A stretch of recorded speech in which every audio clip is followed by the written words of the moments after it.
Ladies and gentlemen, welcome to the official Neo Tokyo podcast, Interlinked, powered by Shrapnel. Brace yourself for impact, crypto gamers, because I am reporting from the Shadow Zone. STX1 just wrapped up. It was an absolute banger. I know I was out there grinding for my Sigma, trying to get my missions complete.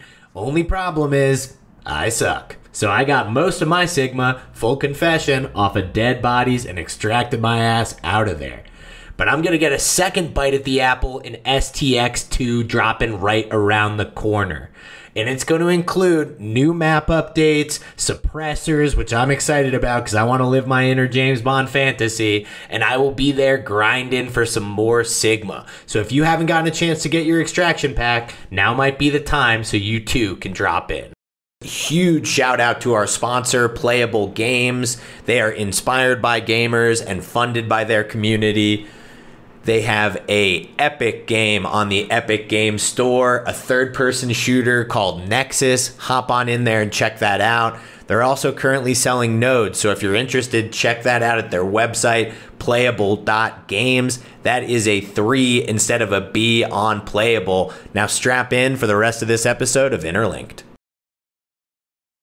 We are joined today by Chairman and founder of MetaverseHQ, Jake. And of course, we were alongside with handy dandy co-host Jared. How you guys doing today? Excellent. Thanks for having me on, Nick. Jared, much appreciated. Excited to dive in. Excited for the combo. Much appreciated. Yeah, welcome. Glad to have you. Yeah, absolutely. Let's dive on into it. So we usually like to get started with just a little introduction, little background for yourself, Jake. Maybe touch upon, what your Web 2 experience was when you got into Web 3, and then we can jump into Metaverse HQ. Sure, yeah. So I come from a bit of a finance background. I was a financial analyst as well as a financial planner. And, I probably like a lot of people, I really stumbled into crypto during the COVID scene. I was just working from home.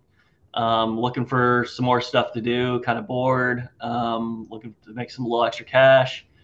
And actually got in through NBA Top Shot. I was doing a lot of like daily fantasy type stuff, and I stumbled upon Top Shot from some of those guys. And I thankfully got in at a great time. It was like January 2021, like right before it really blew up, and I was just ripping some packs and immediately selling for a profit. So I just kept ripping more packs and selling more for a profit. And that kind of got me hooked right away with the NFT scene. And eventually I found a community of people who were similar, who wanted to strategize on what the best plays are, best trades, like what's a good investment, like what's good players. And that was a Discord community originally called Top Shot Investors Club. And eventually there's some crypto OGs in there who kind of showed me the wider world of crypto and a lot more opportunities, especially once Top Shot started to falter a bit. I kind of spread my wings from there and really just dove in like full time. Within like a few months, I kind of like left my job and just started trading full time. And I also basically became, I became the leader of the group. A bit de facto, just because I was the one who was running things and sharing information and organizing things. And eventually, I saw an opportunity here to, create a business from it. And I was like, all right, there's probably a way we can make this some type of private membership group.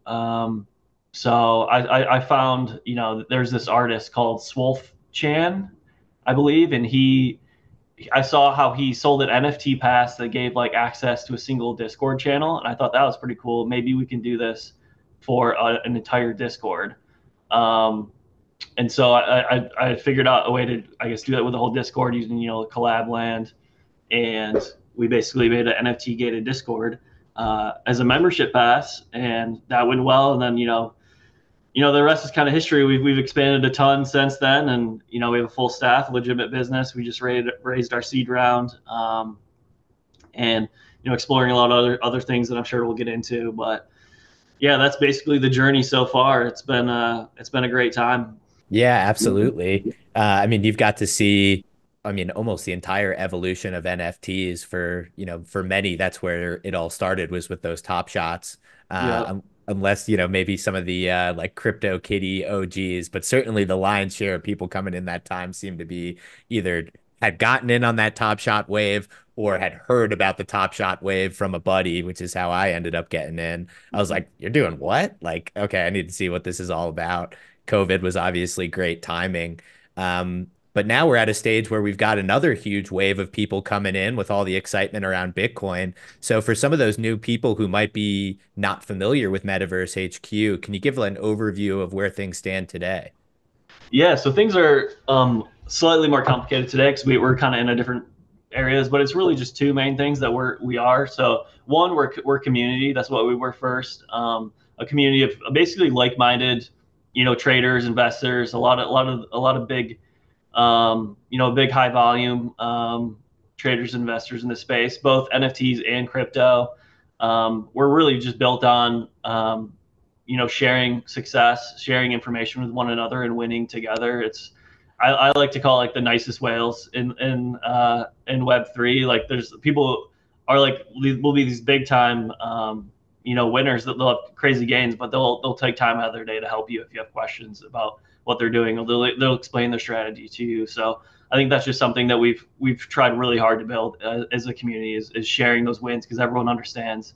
It's easier to be successful if everyone's sharing information with one another. Everyone has their own strengths, right? So if you can kind of provide a place for people to show those strengths to one another and exemplify them, then it just benefits the sum of everyone, right? So there's that, and then there's a recently started initiative is our new app platform, our mission platform that we just launched within the last couple of months. It's still in the alpha version, but we've had a pretty amazing traction so far. So basically, it's similar to like a Galaxy if you use that as a Z Quest, but ours, in my opinion, is a lot more efficient. It's very fast. As we focus on quality of product. We want it to be as easy as possible for the user, as well as on the supply side as well. So we've had some really good traction with that. We've partnered with names like Magic Eden and Pixelmon and Barachain and others as well. And so far, we've had millions of mints. We've had hundreds of thousands of users on this app platform, and that's a place that we're really looking to focus on over this next year or two is to build that platform, and it all intertwines. Our users get benefits based on the apps. They get extra allow list spots, things of that nature. These companies that are on our platform, they get the users as well, and then the users who do the missions, they get rewards from these companies as well. So we're basically just the middleman trying to connect good products to good people. Yeah, that's super cool. So to put a little bit more meat on the bone, what are your members using the application for? Yeah, so our members specifically, really anyone. The great thing is that this is for anyone. The application platform is for anyone. So you can come on there.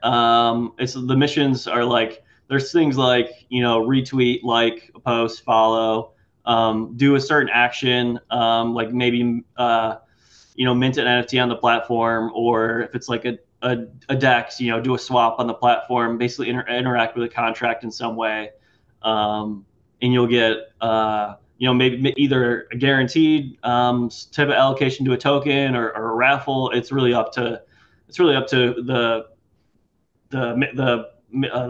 company themselves, what they decide to offer on that side of things. So it's really we're trying to be something simple where they can win a reward on that side, and hopefully you do enough of them, the rewards start stacking up for users. No, it's a great idea to have one spot where people can go to be able to, figure out what these projects want them to do to be able to earn either whitelist spots or et cetera. So I think it's, certainly a need that our space needs. I'd love to dive into obviously NFTs, their use cases have exploded since Metaverse HQ has started. It was a much more small space just a couple years ago. So now we've got, gaming projects, AI projects, PFP projects, other sort of like clubs and memberships. So where, in the general NFT space is Metaverse HQ focusing, or is it trying to focus on, the entire space? Yeah, so I'd say on the platform side of things, it's really open to anyone. That's the goal. Is eventually. Right now, it's since being an alpha version, it's not self-serve at the moment, but we want it to get to a point where you can just come on to the platform and use it. Really for any type of company, whatever type of incentive you want to give users that you think is going to bring them there. Usually, the bigger the incentive, the more interaction you get, right? So it's really just for anyone, NFT or coins as well. And then on the community side, it's really what we're doing is I guess from the membership side of things, giving people this private community of people where you pay for access, and ideally you get what you pay for in terms of allow list spots, but also very much so like information is the biggest thing. Advice, not financial advice, obviously, but help with whatever you're doing. Alpha, ideally, a lot of different things. We're now partnered like you guys with Base VC as well. So getting an investment opportunities as well. So yeah, really just unlocking, all those things through the NFT, the membership NFT. And then as far as the community members, they're focusing on, you can find a niche that's focusing on gaming. You can find a niche that's focusing on sort of NFTs and AIs. There's a spot for you in the community for all different categories of NFTs. Yeah, absolutely. I'm glad you brought that up. Yeah, we actually have things that we call focus discussions, and it's basically just a discussion on whatever. It could be like a certain project. Like I'm looking at them right now. There's like a Solana one, so it's like all Solana NFTs. There's a meme coin, shitcoin one. There's like a traditional like crypto trading one. There's Barachain. There's ordinal stuff. So you basically just dive in and you like find your group, right, or the thing that you want to focus on, and you could like instantly get people who are like experts at that specific thing, and like a bunch of resources as well to dive into. So that's really what we offer is we try to be like an education for people in the best way possible. And we understand people are at different levels. So, there are no questions too dumb, or too noob in MVHQ. The people aren't going to laugh at you. They'll just help you out. Oh, that's so important. Jared, I saw you unmuted. Please hit us with your question. Yeah, I wanted to see, Jake, if you could go through. I know you have essentially like a yearly pass and then a whale pass. And I was wondering if you could go through those two tiers and, how to get in just for people who may not be familiar with that. Yeah, absolutely. So we actually, so we have a yearly pass, which is our normal member pass. It's the MVHQ 2023 pass currently. But our mint starts actually next week on Monday, the 25th. That's the member mint. That'll last for 3 days, and you need a token, a 2023 token, in order to participate in that mint. Then we also have, after that, we have the allow list phase, which you can join via our app, just doing the quick allow list mission, and then a public phase from there. So that's the normal membership.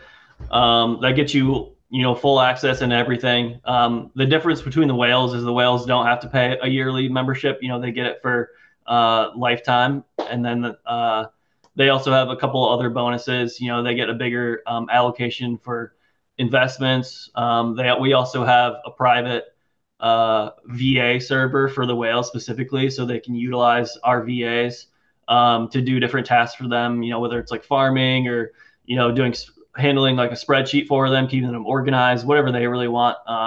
They have access to a team of VAs. They can help them out, basically their own assistants. And whatever other perks, there'll be some bonus. They have bonus allow list opportunities as well that make it they get, easier odds on allow lists. And then we continue to try and give as many perks as we can to those whales, especially if it's like a smaller thing that we can't really allocate to the whole community. we'll give it back to the whales because those are our premium tier member.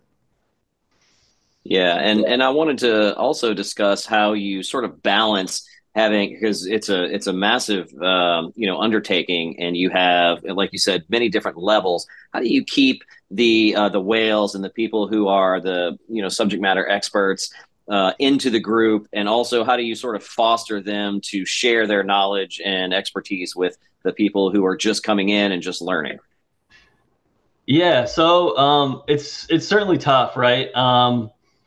It's a challenge that we're always looking to to tackle, right? Because I think it's the most important thing is being able to keep people incentivized to share information with one another. So we do some pretty generous monthly incentives. We have this what's called an MVP system, a bless system actually, where if someone does something that you like in the community, you can just type like /bless and then the member name, and that gives them a blessing basically publicly, like in our main chat. It'll be like so and so blessed so and so, and then whatever the reason is, so everyone can see that they did the good thing for them. And then at the end of the month, we tally up these blesses, and the top 5 get a guaranteed amount of 0.25 ETH. Just for contributing to other people. And then of the top 5, the members all vote an MVP for that month, basically whoever they think was the most valuable person in the community that month. And that MVP gets 2 ETH, and they also get a free key for next year, as well as a custom magazine cover NFT that we create for them, as well as like a shout out on Discord and Twitter. So we try our best to incentivize people. We also do another thing for field reports, is what we call them. So like articles that people write about a specific topic that they deep dive into. We give out about 0.5 ETH each month for those as well, for the top voted ones. So, we try to do what we can. We understand, you can only do so much of like asking people to share, but if you actually incentivize people to share, since we implemented these systems, we've really seen a large uptick and a very regular, pouring of information and alpha that people are sharing. Like every day, there's a new field report on this new topic that I've never even heard of that deep dives, and there's so much alpha being shared and like time sensitive info, just even like quick posts or quick mints or airdrop opportunities. It's really beautiful to see the community help each other out, and we want to be able to reward those people who are doing it the most. Yeah, that seems like a great solution in order to incentivize sort of like good, helpful behavior from the users. I mean, certainly I'd be stoked on 2 ETH and a magazine cover and a free key. I can see that definitely driving behavior. I'd love to, double click, drill down into the membership structure. Particularly, the annual key is relatively unique compared to, other NFT member communities where it's a little bit more similar to the whale pass. What attracted you guys to that sort of membership structure?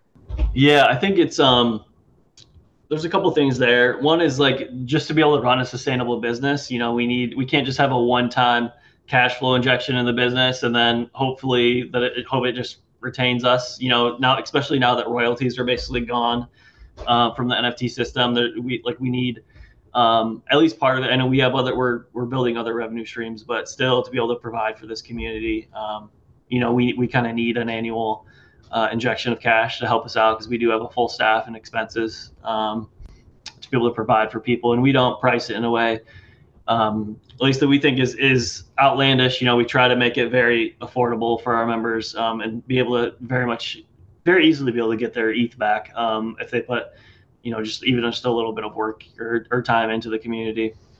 And then also I think it helps with having active members. We've seen, at the end of our mints, when we get a new mint, it's just kind of like a lot of fresh blood, fresh life into the community, where people may have had keys and they just kind of forgot them. Like, you'd be surprised how many people have had this key and like never, kind of just forgot it was in their wallet, or they're just not active anymore, or they're just like done with the space, but they never really sold their key to anyone. So it helps with turnover in terms of getting new active participants who are hungry and want to contribute and want to like learn into the community as well. So it's kind of a two-sided thing. Yeah, particularly I mean, both halves make a ton of sense, but that second half tends to be a drag on communities where you Mm, get a certain amount of members who are either, I mean, just the most simple, if they lost their access to their wallet, and now that's just sort of like sitting there dead, perma -1 from the community team, like, or scams or all these other things that happen, or the people who just, we had one member recently who was like, hey, kind of decided that was my one crypto cycle and I'm going to live on this farm. Like, yep. I think she ended up actually selling, but anywho, I can definitely see the appeal of keeping that fresh blood turning. You mentioned, a little bit about how you guys have a full staff of employees. I'd love to go over, we were chatting about it a bit online, comparing sort of the differences between, how Neo Tokyo structures things. How is Metaverse HQ structured from sort of a governance standpoint? Sure, yeah. It's a lot like a traditional business, I'd say. We have a CEO who's Mitch Laxamana. We have a COO, Jacob Meyer, and then we have a chief content officer as well, who's Mike or Poopaloop is how he goes by. Then we have kind of different divisions. Being a small startup, a lot of people wear a lot of different hats, obviously.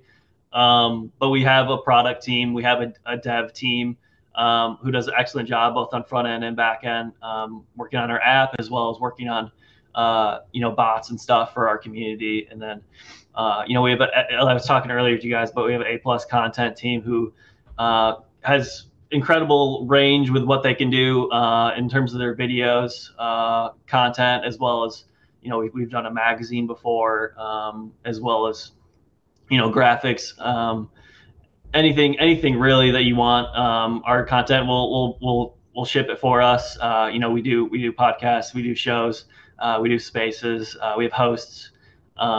So extremely talented content team as well. And then we have moderators like everyone else, except our moderators are I would say a lot more integrated into the team itself than a normal moderator would be at a community. They've been members of our team. Most of them have been since the very beginning for years now. And so they wear many hats. They're deeply involved in strategy as well as giving advice on different decisions that we want to make as a business as well. So as well as I'm missing one. Oh yeah, our BD team as well is excellent. We have a lot of connections throughout the space. They go to like all the different events. I think they're in PAX East right now. A few of them will be in NFT NYC. They're just in East Denver, just trying to make connections. Securing partnerships, securing investment opportunities for our members, securing a allow list for our members.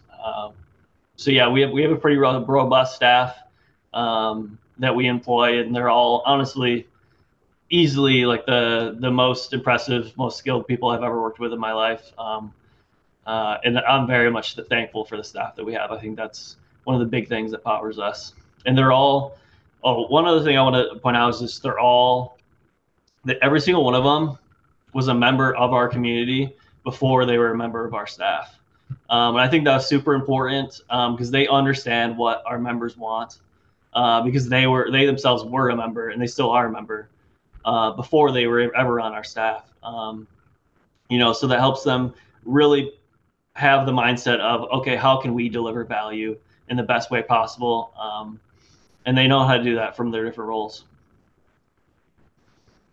And Jake, what's your current role in the structure, and how was it, getting Mitch onboarded as CEO? If you can go through that process as well.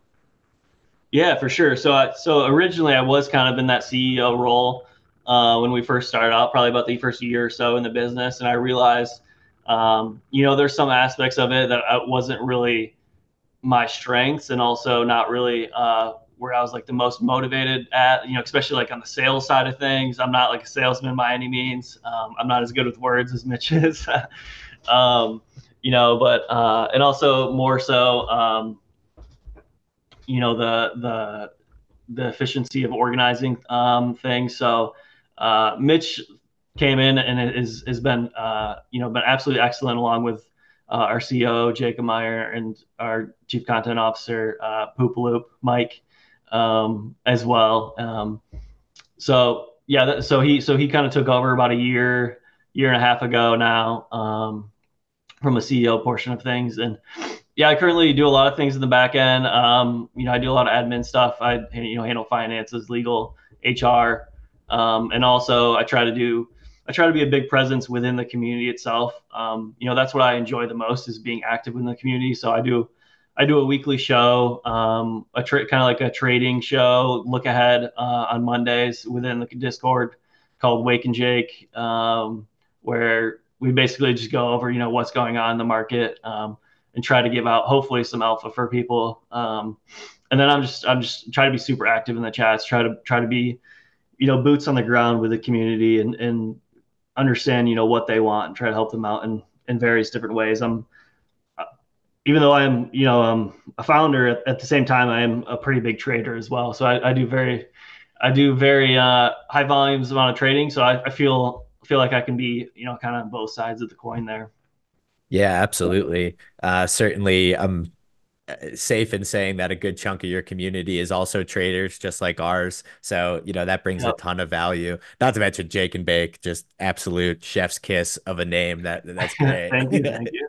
To dive in on the community side, I'd love to expand on the topic of, or open up the topic of, let's say, a new community member or a legacy community member feels that they have something to contribute to the Metaverse HQ. Maybe it's a new, I'm using, division or whatever the sort of the naming convention is. How would they go about, maybe contributing or joining the team? How's that sort of handled? Yeah. So there's various ways. I think a lot of it is, them just reaching out to one of us, expressing interest, showing us, what they can do, what their desire is. I think that's the biggest thing that we look for when we're trying to hire someone, is desire, right? Motivation. You know, I think that's more important really than even skill, or especially like experience. Um, just showing desire to want to contribute in some way. I think it is, we'll find a place usually. It's kind of our motto. Like, well, a lot of our staff have changed their roles as they've been a stat. Like, pretty almost all of them have probably changed their roles at least once, just because we're trying to place them in a spot that they can succeed, and that they're happy, and that they're motivated. Um, so I think that's part of it. We're constantly looking for people, for talent. I think we've added, especially recently, like especially on like the BD side, like collab managers, people who can, help bring in partnerships for us. So yeah, so if people are in our community and want to be on our team, I think just expressing interest is the number one thing, and we'll hopefully find an area from there. Yeah, absolutely. I love that ethos. The motivation is, sort of the golden attribute where, you can find a good place for a motivated person and you can teach skills or Absolutely. make up for experience. Um, on the community topic, as the NFT space has expanded and changed and, royalties, no royalties, one of the things that certainly is a tricky thing about managing communities is you have so many different stakeholders. You've got just pure Yeah. degens, you've got maybe the PFP maxis, the gaming maxis, the flippers, the long-term community loyalists. How do you balance all of these different stakeholders and when you're picking the direction for the community? Yeah, it's certainly a constant battle, I would say. I think what's great about us is, with, as I mentioned earlier, these focus discussions, we kind of offer a spot for pretty much anyone who's in Web3. Like, we offer them a place to really thrive. Hopefully, like, we have people who are super into ordinals, right? That's like all they really do, but they're excellent at it, and we have a whole section just for them. And we have people who are, big into Solana NFTs, or just only like shitcoin traders for the most part. Or like they're just macro, like crypto traders. They just trade on leverage, or whatever it is, or people who are more just like art fans, right? So we kind of provide a place for all of them. Our biggest thing is, in our community, like, we just want to find opportunity. Like, we want to find edge wherever it lies. So we're going to be very adaptable to what we offer in order to capture this edge, and we're going to try and articulate that to our members. Like, this is, something that we think is edge that you can gain some value on, and ideally, hopefully, make a little money. So it can be tough, when people ask for different things, ask for different directions of where the community goes based on what they're doing. We absolutely listen to all input from our members. We have regular town halls where members can just voice, their opinions on the direction of the company, and a lot of times we've made some pivots just directly based on member feedback. And even just recently, we had a member say in Voice Hangout, like, why don't we just do like a regular time and to have like a voice chat for people, like a happy hour, and we just implemented that because it was a great idea. So now people know to log on this certain time of day, and they can talk to people over voice chat. So we're absolutely always looking to do that. All of our team member, I think, is what great, because they were members before. They're all still super active within the community. So the community is constantly, every single day, giving us suggestions and stuff. So I think for the large part, we're very much intertwined with them and very much on the same page. And we're there to serve them and provide them that value in the best way possible. So I think we've always done a pretty good job of going the direction that they would like us to go, while also trying to innovate as much as possible. Yeah, and I wanted to sort of discuss, we have a lot of people on, and I think you may be a subject matter expert on NFTs and sort of the evolution. The last cycle we saw a lot of people coming out with tokens, and and those tokens are pretty much all, other than a few, have all gone sort of in the negative. We saw Pudgy Penguin sort of pivot from that and do something entirely different. Where do you see, and we deal with NFTs within video games, and a lot of utility NFTs with skins and those types of things. Where do you see sort of the broader market going, and what is your sort of input on what the sort of the coin or the token for this cycle is, and what where the new NFTs are gaining traction and doing well? Yeah, I think things like a membership, I think, make a lot of sense. Similar to what we do. I know, like, even if it's just like a PFP, but it also acts as a membership, into a community and giving you access to different things, like having like-minded individuals, whatever that community's specific ethos is, I think is pretty important. Like, people want to find like-minded individuals. So having, whether it's a PFP or if it's just like a card or whatever the NFT resembles, but just having a membership in a community, I think, is always going to be around. So that's one. I don't think art is going to go anywhere, especially, I think it's just such a great way to I guess, commoditize digital art is through NFTs. I think we were kind of on a lull in the art aspect of things in NFT land recently with a lot of stuff. It's not really the meta, at least I should say, but I think that's absolutely going to come back eventually. I think it just makes a ton of sense as a use case. And then absolutely gaming, like you guys said. I think that's probably going to be one of the biggest things. I'm sure you guys probably talk about it a lot, but just especially the fact that there's so many games who started development around last bull, and now they're really just hitting their stride. Game like a top tier game takes years to develop, right? So I think, especially this time of bull run, there's gonna be a lot of games coming out that have been in development for years now and have learned from other games' mistakes on how to properly implement these NFTs. And I'm sure there's gonna be plenty that continue to make mistakes as far as how they do it, but I think that's very much going to be a spot that people speculate on, especially during this bull run, is the gaming sector, because there's just so many use cases that you can implement NFTs and coins into the economy of these various games. Yeah, and piggybacking off of that, I'd love to get your take on, we've mentioned it a few times, it's obviously a big hot button issue in the NFT world, which is royalties. Do you think there's still a place in the market for royalties? What's your sort of general thoughts on that topic?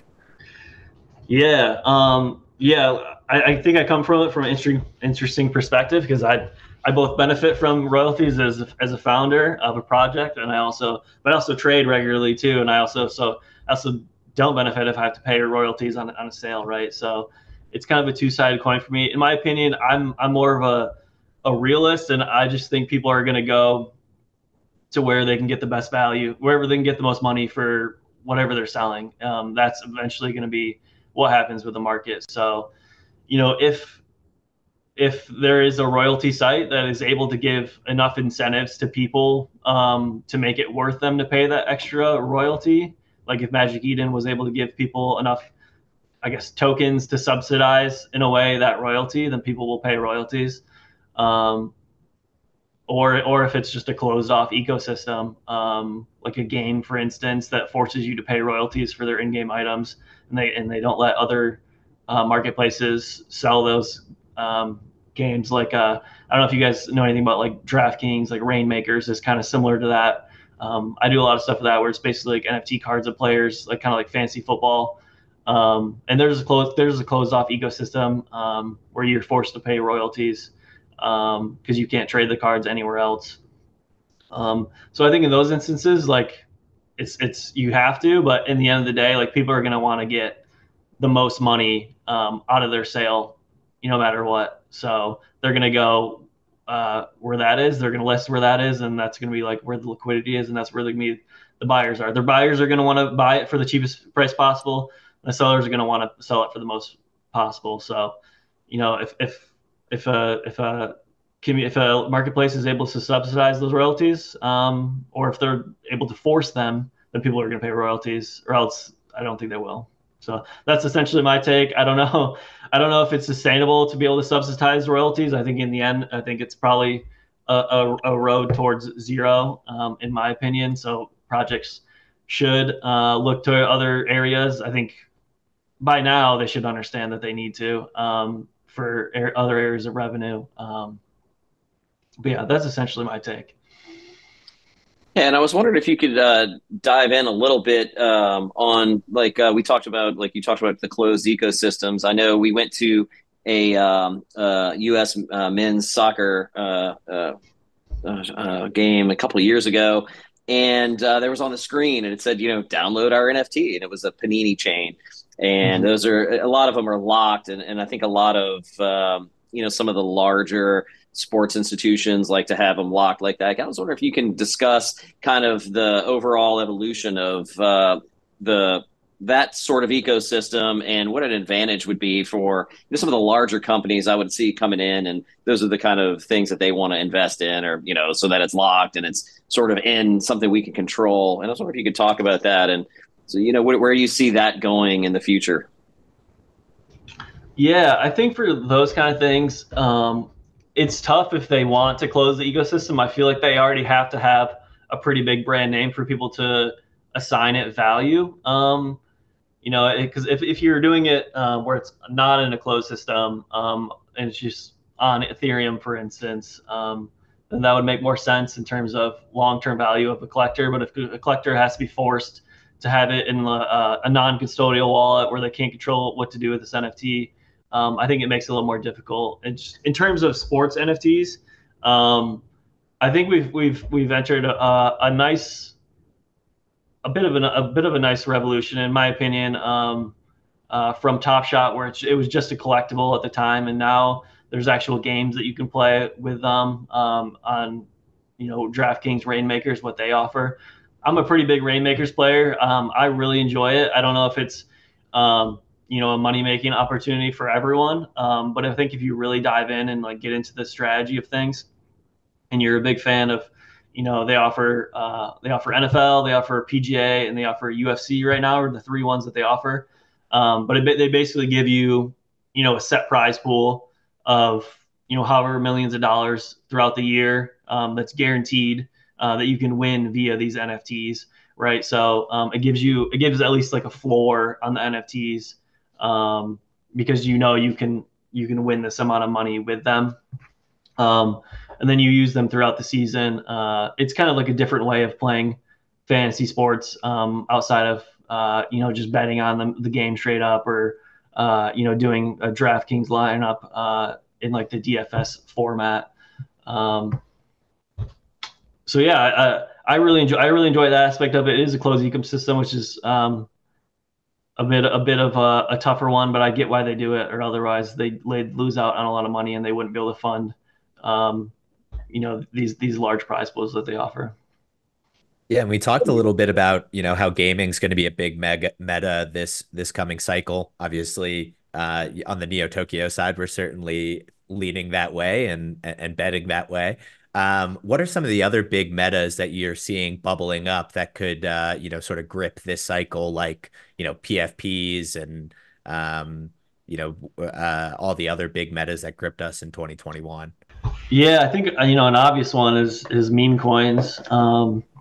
As we've seen, I think especially since they went so crazy last cycle that people, excuse me, normies as you may call them, have seen how well they've done in the past. So now I think that's kind of like what they want to grasp onto right away when they come back into crypto after they see it's doing well again. Is like, oh, I want to make a bunch of money off these meme coins because that's what people were doing last cycle.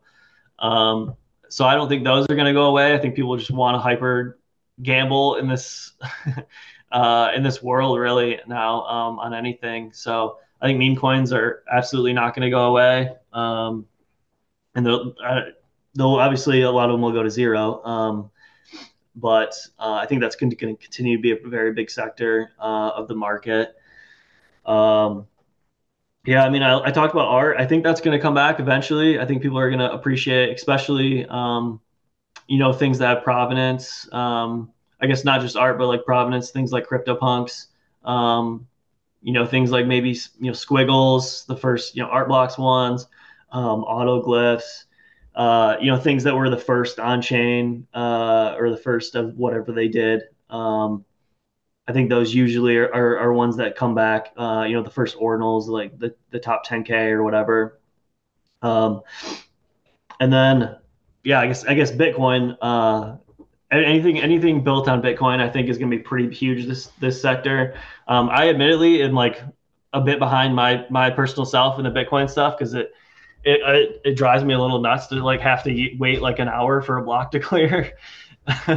So I've like been fading it just because I'm a bit lazy in that way. But in MVHQ, we have our own ordinal show and we have people who are super into it.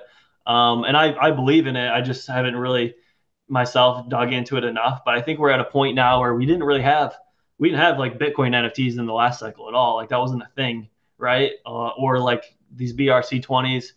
And now there's more infrastructure being built on Bitcoin. And I feel it just seems like the most obvious play. Like everyone knows what Bitcoin is. Like if someone heard about crypto, they'd be like, oh, Bitcoin, right? Like that's their first thought. So things being built on Bitcoin where the infrastructure makes it easier for people to onboard. It gives people a way to, represent themselves using a Bitcoin NFT or like shit coins on Bitcoin, whether it's BRC20 or these new runes that are coming out. I think that's probably like, if I had to pick anything, that'd probably be like the biggest area for growth in this cycle would be ordinals and like Bitcoin related things, BRC20s, layer twos, etc. Yeah, it's really a perfect storm of narratives with, the Bitcoin ETF, all the institutional inflows. It's going to be, it's always the belle of the ball in some ways. And now that people are going to be able to degen on it, I think, that's a really, really cool combination. I like am very similar to you where I resisted for a while, both due to the slowness and when they really started popping off, they're like, yeah, well, you're actually trading them in Discords and then someone will like send that to the wall. I'm like, I don't have time for this. Spreadsheet and like, yeah. I'm like, yeah, they'll make a bunch of money, but like call me when there's a wallet. And I just actually ended up minting my first Bitcoin ordinal with like, and now it's like crazy how much it's grown in like 3 or 4 months, where I was like, okay, it was just essentially like an NFT on ETH. I downloaded my Xverse wallet, funded it. I did get caught flat-footed on the how long it takes to inscribe something for like the block to clear. I was like trying to game it. I was like, oh, okay, I'll watch as they're inscribed. I want to be number 150. And then I was like, okay, 149, boom. 2 hours later, I'm 165. Yeah. So taking my licks learning for sure. I'd love to dive in on the meme coin side a little bit because I actually think this is an innovation in speculation that we haven't seen before. Where I'm Mm. currently reading The Devil Takes the Hindmost, which is just a history of speculation. So it starts with Tulip Mania, and then we'll go through like the canals, the railroad phase, Japanese real estate, everything. And you see a lot of similar trends that happen inside of like crypto where, you have the projects that actually do things, and then you have 10,000 lookalikes of projects that claim to do things that also get to ride on this wave. Yeah. But this is the first time where these devices are clearly advertising we don't do anything. This is just for speculation.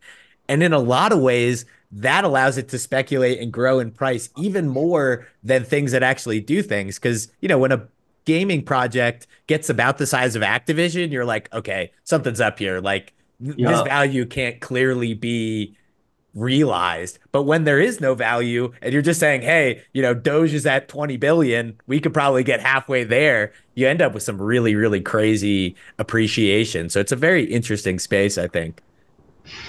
Yeah, man, it's almost like I don't know. It's hard to kind of fathom sometimes, but it's almost like, look, this is just like this is all so dumb. So why not like go to like the dumbest possible thing, and like that's what we go. Like it's almost like all these like coins for especially like a lot of these products is like they don't really do anything. So like why don't we just buy this dog with this hat, right? And instead and like all speculate that this it's a cute dog with a hat, so I'm gonna buy the coin. I don't know. I feel like it started with Doge.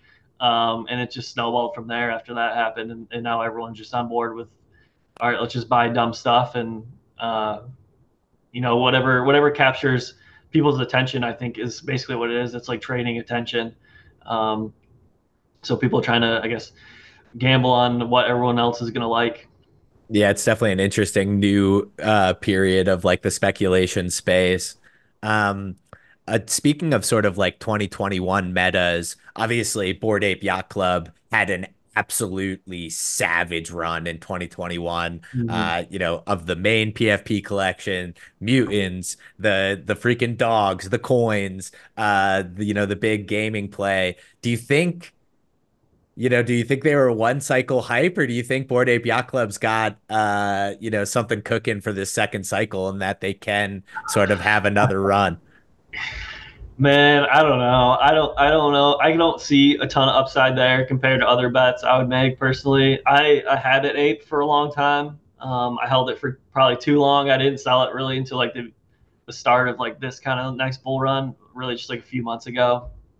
Um, I just think like their ecosystem, it's so hard to provide more value for people in that ecosystem because they can't just drop another NFT collection. They can't drop a token anymore. Um, they have to like make this huge bet on this metaverse to work out, but then who knows like how they're going to integrate that specific NFT in the metaverse. They have so many other NFTs as part of their ecosystem that they have to try and provide value for that it just dilutes all of them at once, and they no longer have that same culture or I don't know what the best word for it is, but basically like the mantra that people used to say is like Yuga never misses, right? Back in last bull, like everything Yuga does hit like is gonna be profitable. Like that's what people thought, and like that's not the common theme anymore. So it just makes it even harder for them to kind of get back that picture. I think I like the saying a lot is like new entrants want new. I'm gonna mess up the saying too, but new entrants basically want new things to speculate on. They want a new community. So I think, maybe it'll probably do well, probably do like decent, I would say. But as far as like where to allocate capital, it personally wouldn't be my first choice. I think, focusing on like new hot trends will perform better than any of the old Yuga stuff or really a lot of those old projects. Yeah, I'm interested to see what they're going to do, sort of going forward. And I think mutants are below mint now, and Oof. the I think the crypto punks and Bored Apes were pretty close, and now it's a vast gap. I Oh, think where crypto punks are like above 50, and Bored Apes are below 15. So it's I don't know. It's an interesting. To see where that goes. But I wanted to also kind of talk about where you see NFTs sort of bleeding into the real world. And, people have tried to do that over the years. We've seen an apartment being sold where they put an apartment inside an LLC. And when you bought the NFT, there's a code where you log on to the registered agent, and now you become the member of that company. And, I was wondering where you sort of see them fit into society as a whole and how they can benefit. I know a lot of people have talked about, putting, the real estate market and who owns properties on there. And there's been a lot of discussion about that. Where do you see them fitting in other than where they are now with, video games, those kind of things? Where do you see them bleeding in to, the real world and real world assets and sort of helping us in society to decipher, individual items and where they fit? Yeah, that's a great question. It's hard to know, where that use case is actually going to play out. I think things like similar to what you mentioned, like deeds and titles, I think have a opportunity, to work in that sphere as well for NFTs. Man, it's kind of hard. I don't know. I feel like a lot of the things that they're already used for are probably some of the best things, like membership into things. I think rewards programs is another good one. Being able to give access, like say a singer or something can give like NFTs to their fans, or like a basketball team can give NFTs to their most loyal fans, like ticket holders, for instance. And if you hold this NFT, then you get special promotions on, like merch for the team, or if you get, you go to enough games and it's on like your NFT, it shows on your NFT that you went to all these games, then you get, half off concessions at the game, or you get, future discounted tickets. So I think especially like the rewards program of things can certainly be a great use case for teams, for artists, for sport, for concert venues, things of that nature, for stores even. I think Starbucks did something. They might have just moonlighted their program, I believe, but they did have their own like rewards NFT system as well for loyal users, where you can get free coffee and stuff if you participated. So I think that's probably one of the biggest areas that I see that is like within grasp, that makes a lot of sense for real world. Yeah, absolutely. I think the rewards is like a very clear use case that makes sense for, when Taylor Swift NFT fan reward drop, or proof Yeah, of going to a concert, especially, her concerts where, it's almost like a diamond in your lapel just saying that you went to one of those shows. absolutely. Yeah. Um, Hey, I want to be respectful of your time. We're almost closing in on the hour that we have together. So we always like to turn things around at the end. Is there anything that we didn't get a chance to ask that we should have? Anything we left unsaid on Metaverse HQ or the NFT space at large? Take the opportunity now to take the conversation wherever, or say anything to the audience. Yeah, I mean, there's not much. Honestly, I thought you guys did an excellent job researching, I guess, like being prepared for this. I really appreciate your questions. They're very insightful. It was a lot of great talking points, really. So thank you. I would just say, look, if you're interested in finding a community in Web3 where, people help you out, they can answer your questions. They're very legitimate and good traders, some of the best in the space. Then give a look at MetaverseHQ, our tokens. Just search MVHQ on Blur or OpenSea. You can find our token there. We'll have our new token sale this upcoming week. March 25th to 28th for members, March 28th to 29th for our allow list. So come check us out if you want. And also check out our app if you want to do submissions, app.mvhq.io. Hell yeah. And thank you so much for taking the time to be with us today. Big congrats on the seed raise and all that you guys are building over there. It's great that we got this opportunity for two communities in the space to connect and talk and, share what you guys are building over there with the NT community. Jared, as always, big thank you for co-hosting with me today. Really appreciate it. And a big thank you to the audience for tuning in. And we will be back next week with another episode of Interlinked.